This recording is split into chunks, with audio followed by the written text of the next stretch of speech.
من احلى الاستراتيجيات اللي شفتها متبعه وافيشنت جدا جدا جدا وبتفرق مع اصحاب البراندز واصحاب العلامات التجاريه هي استراتيجيه اسمها 3+1 سيلز استراتيجي.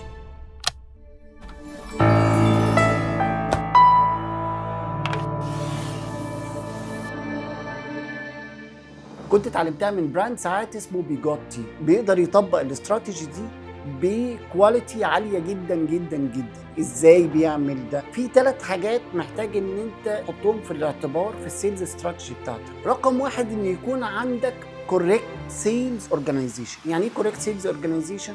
يعني انا مش معتمد على مصدر واحد للمبيعات، يعني انا مش معتمد على الاونلاين بس، مش معتمد على البي تو سي بس، مش معتمد على البي تو بي بس، مش معتمد على البي تو جي حتى بس. انا شغال على ال4 مصادر للمبيعات وبتابع ان ال4 مصادر يبقوا شغالين طول الوقت. فانا ما بقفش على مصدر واحد، فبالتالي لما يحصل تأثير في اي بلد او تأثير على اي نوع من التسويق فيتأثر السيلز بتاعي وبالتالي ما لاقيش النتيجة المناسبة. فرقم 1 عشان تقدر ان انت تحقق الاستراتيجي دي ان انت تختار الكوريكت سيلز اورجانيزيشن وتشوف الاورجانيزيشن كلها شاملة وكاملة. رقم 2 في الاستراتيجي دي انك تشوف الانتشار عامل ازاي، يعني ما تركزش على مدينة معينة، ما تركزش على بلد معينة هي دي اللي مبيعاتك تكون فيها.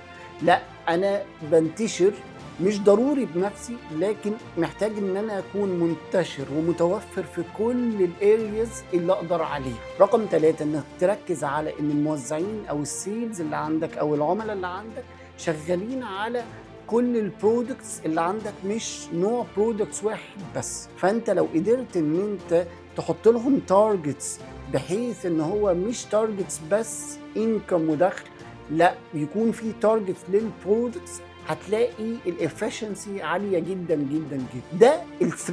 طب ايه ال+1؟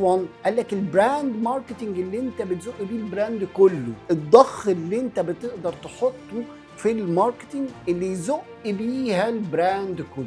لو قدرت تعمل ده بالتالي انت قدرت تطبق ال3+1 استراتيجي، وبالتالي قدرت تخرج من الاولد منتاليتي للنيو منتاليتي. النيو منتاليتي فايدتها ان انت قادر تتابع، قادر تشوف، قادر تزق بنفسك كل يوم، مش رد فعل ان انا عندي البراند ومستني المبيعات ومستني ان الدنيا كلها تتحرك.